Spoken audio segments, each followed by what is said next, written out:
काल आम्ही पाहिलं येशू ख्रिस्त या पृथ्वी तलावर देवाचा पाठवण्याचा उद्देश एक आदर्श चांगलं देवाला पसंत पडणारं जीवन कसं जगावं,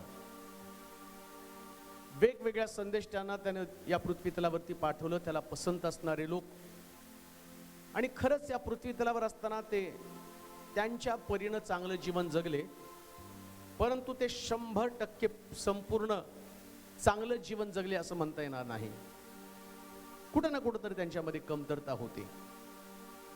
कोणामध्ये राग होता, कोणामध्ये वासना आली, कोणामध्ये भित्रेपणा आला, कोण काही काळ देवाच्या मार्गात टिकून राहिले पण त्यानंतर त्याने देवाचं सानिध्य सोडलं. विविध प्रकारचे या पृथ्वी तलावरचे संतगण पण त्यांच्यामध्ये उणे पण होतं. आणि प्रभू येशू ख्रिस्त या जगामध्ये देवाने त्याला पाठवलं आणि ख्रिस्त 100% पूर्ण जीवन जगला, आदर्श. आणि देवाची इच्छा आहे की आम्ही त्याच्या पुत्रासारखं बनावं. खरा नाताळ त्याच्या पुत्रासारखं बनण्यामध्ये आहे. जीवनातली कमतरता काढून टाकणं, रोज ख्रिस्ताला धारण करणं, रोज त्याच्या मार्गामध्ये चालणं, प्रार्थनेमधनं अधिक प्रार्थनेमध्ये जीवन जगणं, विश्वासातून विश्वासामध्ये अधिक वाढणं, अधिक सेवा करणं, अधिक प्रभूला उपयोगी पडणं, देवाची इच्छा समजावून घेणं, मोहावरती विजय मिळवणं, शत्रूला क्षमा करणं, शत्रूसाठी प्रार्थना करणं. ख्रिस्ताचा जन्म गोठ्यामध्ये नाही, ख्रिस्ताचा जन्म हृदयात झाला पाहिजे. जर ख्रिस्त गोठ्यात असेल, ख्रिस्त चर्चमध्ये असेल, तर मग तो नाता जसा ख्रिस्ताच्या जन्माच्या वेळची परिस्थिती तीच परिस्थिती आज आमच्यामध्ये पण असणार आहे. त्या काळात सुद्धा ख्रिस्ताला जन्म घेण्यासाठी जागा नव्हती आणि आज पण आम्ही आमच्या अंतःकरण बंद करून ठेवलेली आहेत, कारण ख्रिस्त आमच्या अंतःकरणात नाही. आणि जर ख्रिस्त आमच्या अंतःकरणामध्ये असेल तर तोच ख्रिस्तासारखा आदर्श आमच्यामध्ये असणार आहे. म्हणून आदर्श जीवन जगा. त्यानंतर प्रभू येशू ख्रिस्त या पृथ्वी तलावरती येण्याचं आणखीन एक कारण पवित्र शास्त्रामध्ये सांगितलेलं आहे. इब्री लोकाचं पत्र त्याचा 10वा अध्याय आणि त्याचं 9वं वचन. आणि मग तो म्हणाला, पहा मी तुझ्या इच्छेप्रमाणे करावयास आलो आहे. यात दुसरे स्थापण्यासाठी तो पहिले नाहीसे करतो. येशू ख्रिस्ताचा या पृथ्वी तलावर येण्याचा उद्देश देवाच्या इच्छेप्रमाणे जगणं, दुसरा कोणताच हेतू नाही. म्हणजे प्रभू येशू ख्रिस्त मानवाला या गोष्टीचं ज्ञान करून देत आहे. या पृथ्वी तलावरती देवाला पसंत पडणारा मनुष्य, देवाच्या हेतूसाठी जगणारा मनुष्य, त्याच्या मनामध्ये एक गोष्ट पक्की असली पाहिजे, मला माझ्या देवासाठी जगायचंय. आज तुम्ही कोणासाठी जगत आहात? कोणता तुमचं ध्येय आहे? कोणता तुमचा उद्देश आहे? माझी बायको, माझी लेकरं, माझी नोकरी, माझं घर, माझं प्रपंच, माझं घराणं, माझी मंडळी. जिथं माझं आहे ना तिथं देवाचं काम संपतं. आणि प्रभू येशू ख्रिस्त या ठिकाणामध्ये त्याच्या येण्याचा उद्देश आम्हाला कथन करताना या ठिकाणामध्ये पौल पण इब्री लोकाच्या लोकांना पत्र लिहिताना सांगत आहे, जे दुसरं स्थापन करावं आणि पहिलं नाहीसं करावं. काय हेतू आहे? जे पहिलं आहे ना ते नष्ट केलं पाहिजे. आज जर आमच्यातलं पहिलं अजून गेलं नसेल ना तर ख्रिस्ताचं आगमनाचा हेतू व्यर्थ ठरणार आहे. पहिला प्रत्येकाकडे आहे. प्रभू येशू ख्रिस्त सुद्धा ज्यावेळेस त्याच्या सेवेला त्याने सुरुवात केली, पवित्र आत्मा त्याच्यावरती उतरून आला. काना गावामध्ये पवित्र आत्मा, डोंगरावरती पवित्र आत्मा त्याला घेऊन गेला. त्यानंतर ते सामर्थ्य घेऊन आम्ही पाहतो त्यानं काना गावामध्ये गेला आणि काना गावामध्ये द्राक्षरस संपल्यावरती प्रभू येशू ख्रिस्तानं आपल्या सेवेची सुरुवातच द्राक्षरस, पाण्याचं रूपांतर द्राक्षरसामध्ये करून त्याने आपल्या चिन्हाला प्रारंभ केला. आणि तिथं असं लिहिलं, द्राक्षरस संपल्यावरती काही लोक येशूच्या आईकडे, मरियेकडे गेले आणि त्यांनी सांगितलं द्राक्षरस संपला. आता मरियेला माहिती होती की माझा पुत्र अलौकिक सामर्थ्य असणारा पुत्र आहे. मरियेनं या लोकांना, कारभाऱ्यांना त्या येशूकडे घेऊन गेले आणि येशूला सांगितलं द्राक्षरस संपला. आणि येशूनं पण काय केलं, द्राक्षरसाचं रूपांतर पाण्याचं रूपांतर द्राक्षरस रूपामध्ये करण्याच्या अगोदर तो म्हटला दगडी रांजण रिकामं करा, जुनं टाकून द्या, जे पहिले ते टाकून द्या. कारण जे पहिले ते सर्वोत्तम नाही, ते तुम्ही बनवलेलं आहे. तुम्ही त्याला पाहिजे तशी चव त्याच्यामध्ये घातलेली आहे. बायबल सांगतं, माझे मार्ग ते तुमचे मार्ग नव्हेत, माझ्या योजना त्या तुमच्या योजना नव्हेत. तुमच्यामध्ये आणि माझ्या योजनेमध्ये आकाश आणि पृथ्वीचं जेवढं अंतर आहे तेवढं अंतर आहे. देवाला जे बनवायचे ते सर्वोत्तम. देव कधी बेचव बनवत नाही, देव कधी निरस बनवत नाही. देवाचीच आहे चांगलं बनवलं पाहिजे. आणि चांगलं बनवत असताना जे पहिलं जे जुनं आहे ते टाकून द्यायला पाहिजे.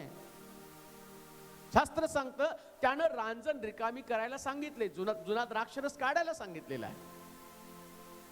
निकोदेमस एक धर्मपंडित आहे, शास्त्रातली गुज रहस्य जाणणारा, धर्मशास्त्राचं पठण करणारा व्यक्ती आहे, जो लोकांना धर्म शिकवतो. पण तो येशूला विचारत आहे, स्वर्ग राज्य मला मिळावं म्हणून मी काय केलं पाहिजे? स्वर्ग राज्यात जाण्यासाठी त्याला माहित नाही नेमकं कसं गेलं पाहिजे. जुन्या पद्धतीने स्वर्ग गाठू शकत नाही त्याला ठाऊक आहे. येशू आला वेगळं शिक्षण देत आहे. आधीचं जे शिक्षण होतं त्या शिक्षणापेक्षा वेगळं आहे.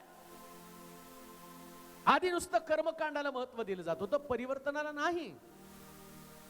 आधी न्याय होता, दंड होता, शासन होतं, दगडमार होती, पापाबद्दल शिक्षा दंड ठरलेला आहे, दोष दाखवणं.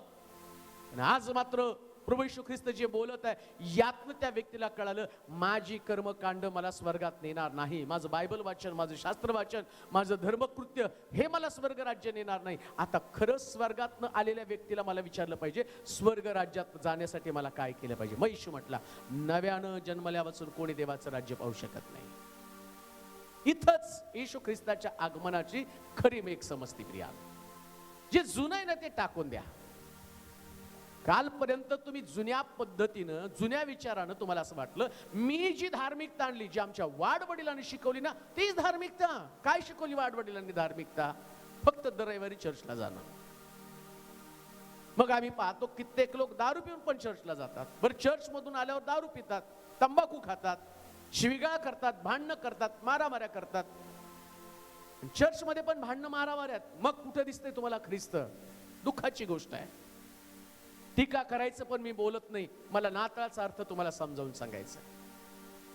तुम्हाला दुखवावं, तुम्हाला खाली टाकावं या उद्देशानं मी सांगत नाही. मला बायबल मधलं वचन तुमच्यापर्यंत पोहोचवणं प्रभूनं सोपवलेली जबाबदारी मी करत आहे.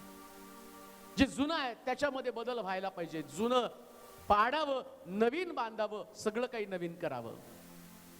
ज्यावेळेस येशू यरुशलेममध्ये चाललेला होता, त्या शिष्याने येशूचं लक्ष त्या मंदिराकडे नेलं आणि म्हटलं, किती सुंदर मंदिर आहे. आणि येशूनं त्या मंदिराच्या शब्दाकडे त्या शिष्यांचं लक्ष वेधलं आणि तो सांगतो, मी हे मंदिर पाडून 3 दिवसामध्ये उभं करणार आहे.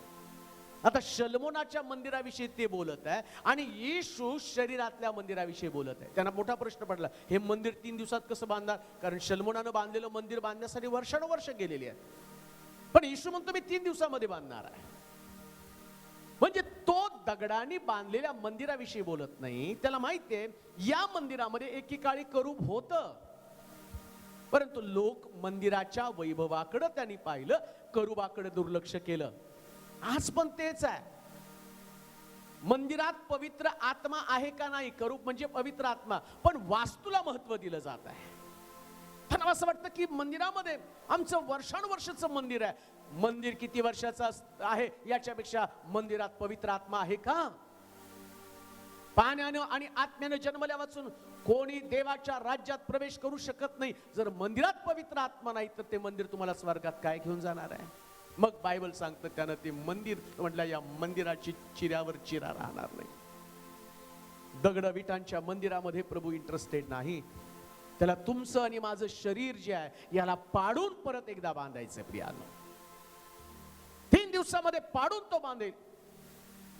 जसा योना माशाच्या पोटात 3 दिवस 3 रात्र राहिला, तसा मनुष्याचा पुत्र देखील भूमीच्या पोटामध्ये 3 दिवस आणि 3 रात्र राहील. या 3 दिवसानंतर परिवर्तन आहे, नवीन जीवन आहे.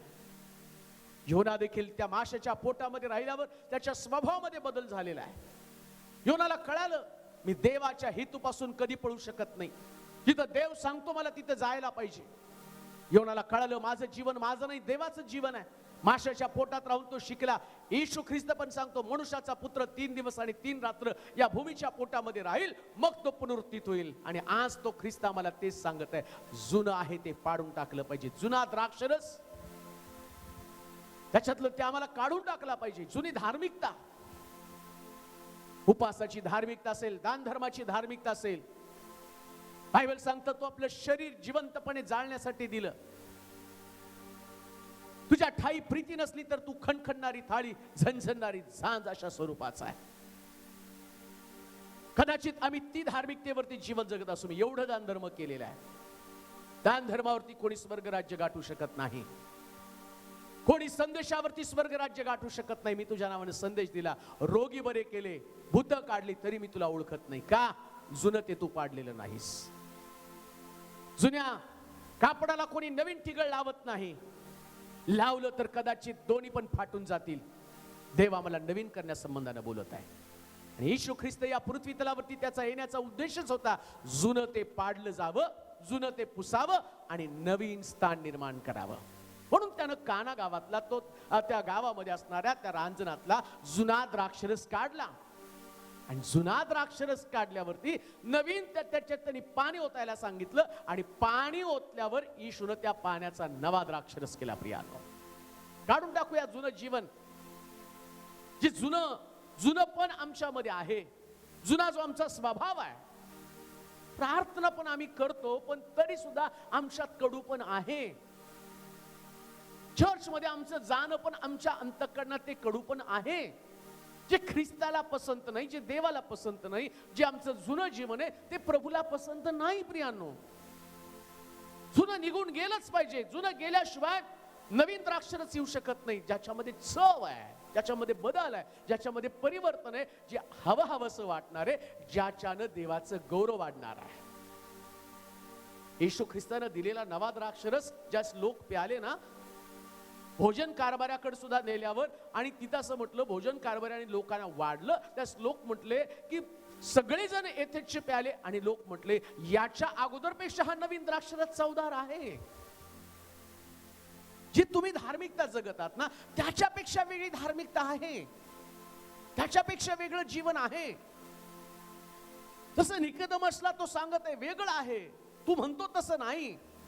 याच्यामध्ये परिवर्तन आहे, याच्यामध्ये बदल आहे.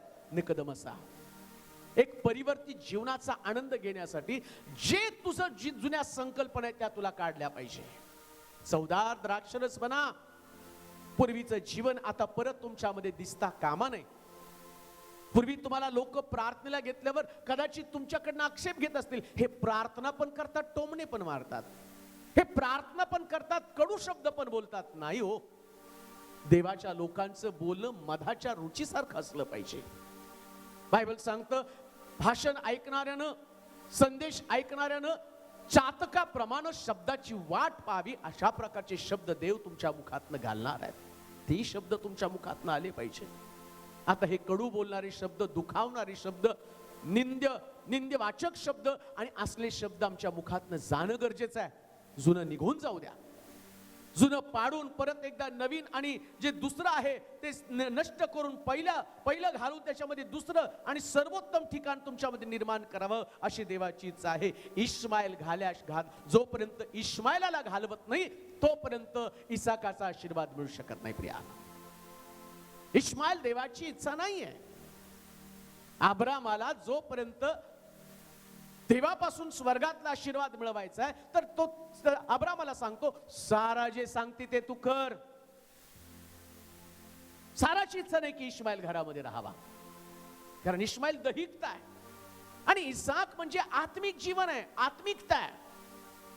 जी देवाची इच्छा, देवाची योजना, देवाचा खास प्रकारचा हेतू, अब्रामाच्या रक्तातलं वंशातला वंश, सारेच्या वंशातला वंश, तो इस्माईल नाही, तो इसाक आहे. आणि बायबल सांगतं की सारा म्हटली, इस्माईल माझ्या इसाका बरोबर कधीच एकत्र राहता कामा नये. इस्माईल दैहिकता आणि इसाक जो तो आत्मिकता, दैहिक आणि आत्मिक गोष्टी एकत्र कधी राहू शकत नाहीये.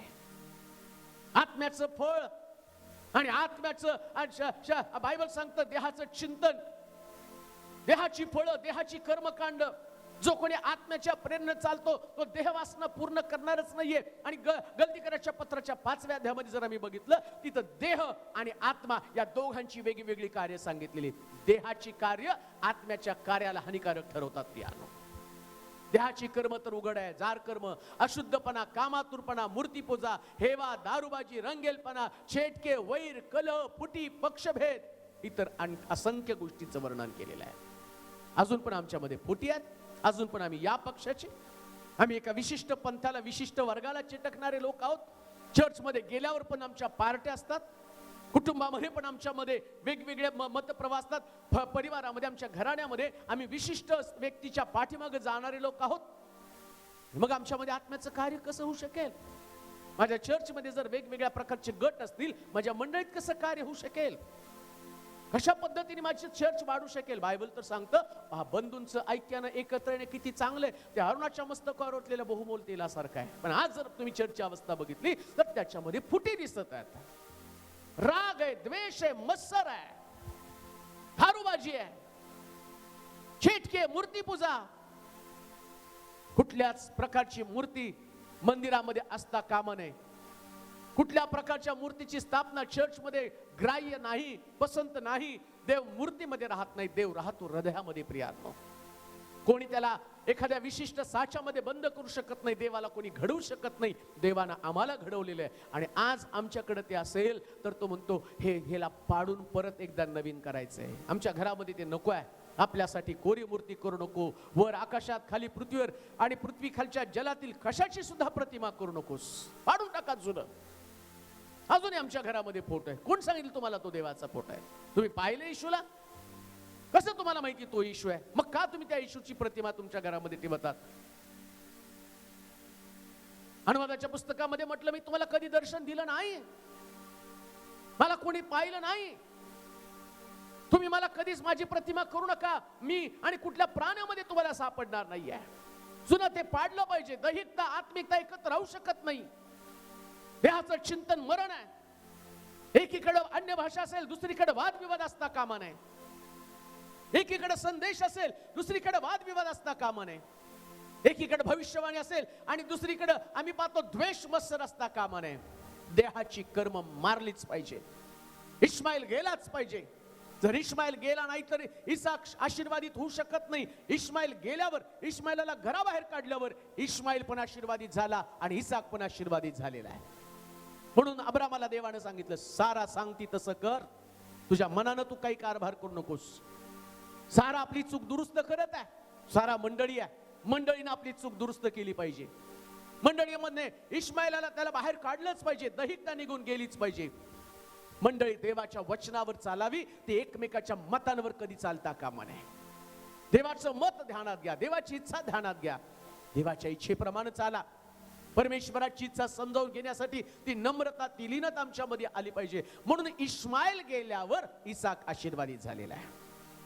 आम्ही पाहतो घरामध्ये असणारा एक पुरुष त्या स्त्रीनं आपल्या घरामध्ये तसंच ठेवला आणि शमरोनी स्त्री त्या याकोबाच्या विहिरीवरती गेली पाणी आणण्यासाठी. येशू नेमका तिला तिथं भेटला. प्रियानो, एकदा येशू भेटला. येशू भेटल्यावर तो काही नुसता आम्हाला काहीतरी देऊन आशीर्वादित करून पाठवत नाही. नेमक्या आमच्या जखमेवरती बोट ठेवण्याचं, आमच्या कमतरतेवर बोट ठेवण्याचं काम करतो.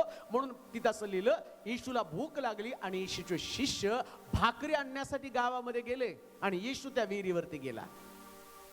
त्याला माहितीये या विहिरीवरती एक बाई येणार आहे आणि या स्त्रीचं जे जुनं स्थान मला काढायचंय, जे जुनं, जे पहिलं काढून दुसरं नवं चांगलं करकरीत जीवन मला तिला द्यायचंय.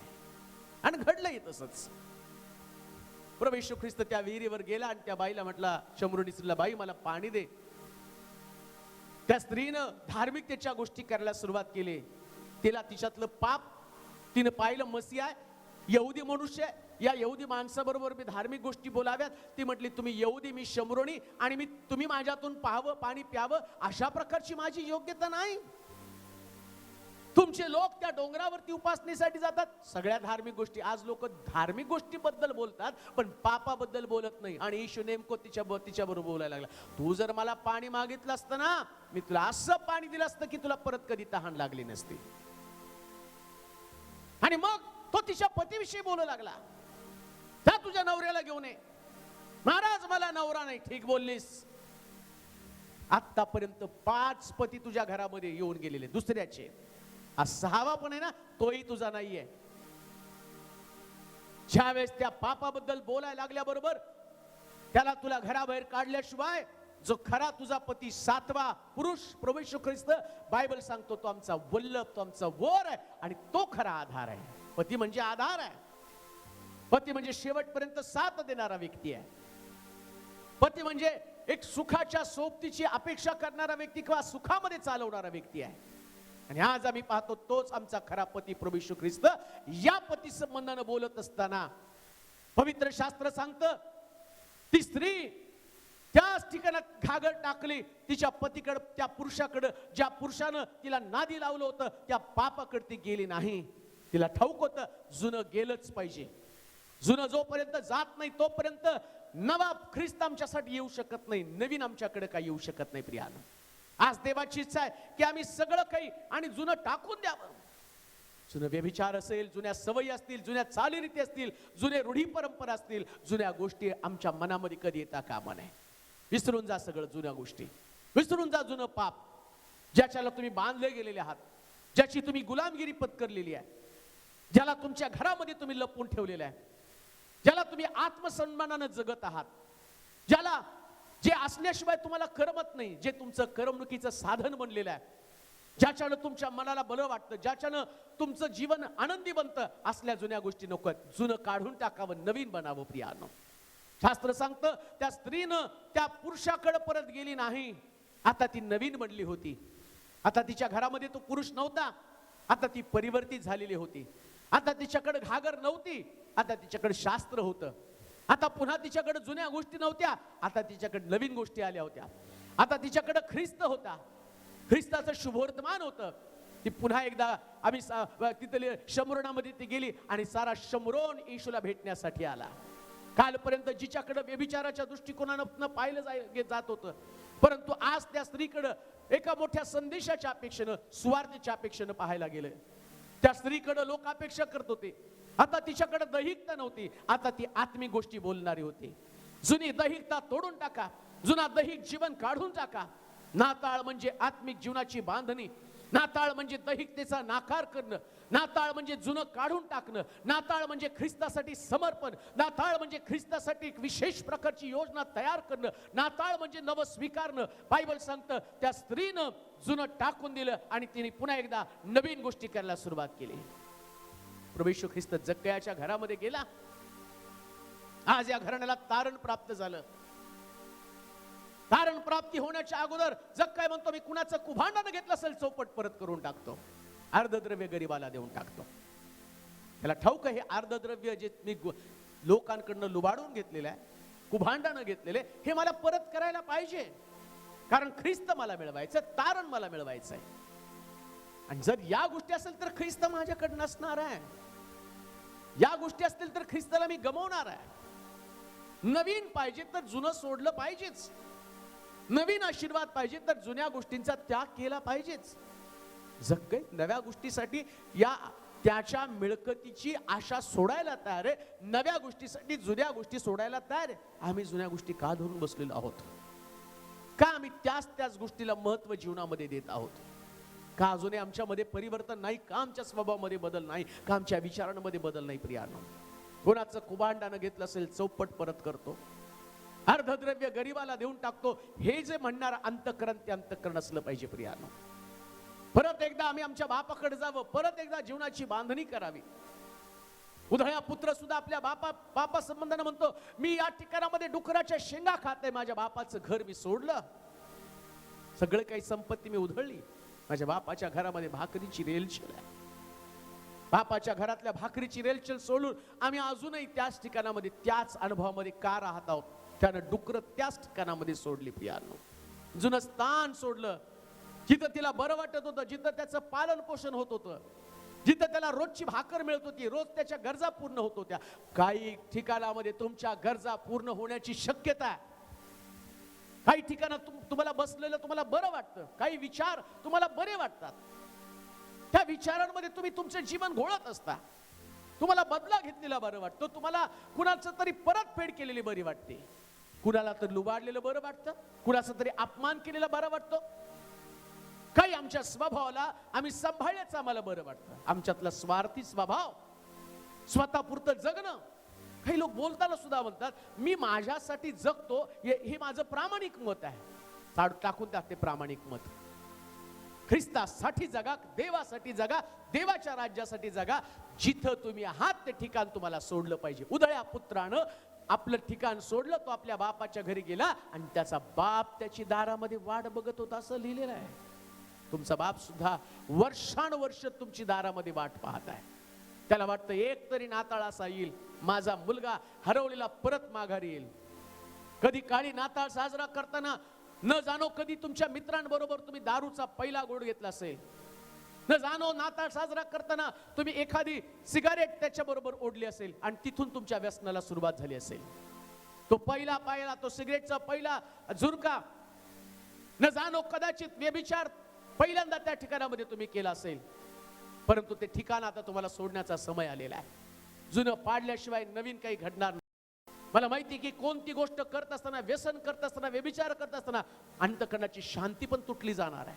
जर खरंच त्या स्त्रीला त्या पापामध्ये एवढा आनंद होता तर त्या स्त्रीनं परत तिच्या पतीकडे जायला पाहिजे होतं. लक्षात ठेवा, कोणी मनुष्य पापामध्ये जास्त काळ राहू शकत नाही, कोणी व्यक्ती त्या पापामध्ये जास्त काळ टिकाव धरू शकत नाही. बायबल सांगतं सारेने सुद्धा हागार त्याच्या अब्रामाच्या स्वाधीन केली. सारेला वाटलं की हिच्याद्वारे जर मुलगा जन्माला आला तर कदाचित माझ्या घरामध्ये आनंद येईल.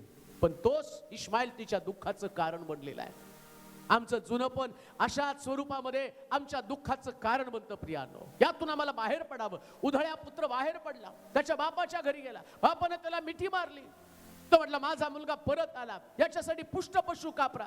त्याच्या बापानं त्याच्यासाठी उत्सव केला. एक मोठा आनंद तो जुनं स्थान सोडल्या कारणानं, जुन्या गोष्टी सोडल्या कारणानं बापाला झाला. प्रियांनो, तुम्हाला माहिती का, तुम्ही जर आज माघारी आल ना, ख्रिस्त जन्माच्या पेक्षा जास्त आनंद स्वर्गामध्ये देवाला होणार आहे.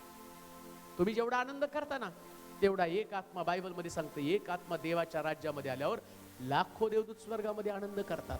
आज प्रभू तुमची देखील वाट पाहत आहे. जुनं नष्ट करावं आणि त्याच्या जागी नवीन गोष्टी स्थापन करावं, यासाठी प्रभू देवाचा पुत्र या जगामध्ये आलेला आहे. आम्ही देखील जुनं जीवन टाकण्याचा निश्चय करू आणि नवीन जीवनामध्ये प्रभूमध्ये चालण्याचा करार आपण करणार आहोत. आपण प्रार्थना करू. सर्वसमर्थ देवा,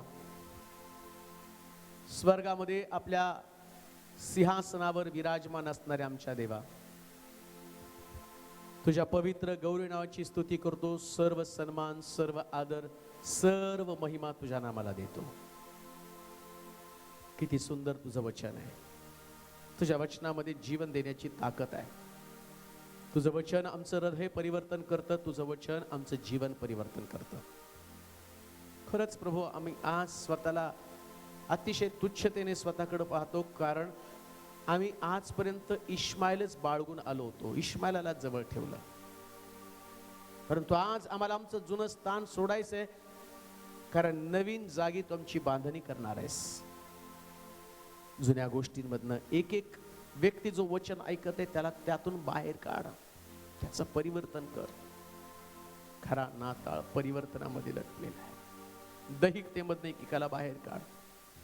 पापाची सवयी, पापाची व्यसन, व्यभिचार, जारकर्म, फुटी, पक्षभेद, कौटुंबिक कलह, क्षमा न करण्याची वृत्ती, तसले शब्द यातून एकेका व्यक्तीच्या जीवनाला बाहेर काढ आणि त्यांना तुझ्यामध्ये वाढव देवा. सर्व आदर, सर्व गौरव, सर्व महिमा तुला दे. येशूच्या नावात ही प्रार्थना विनवणी केली म्हणून तो ऐक. आमेन.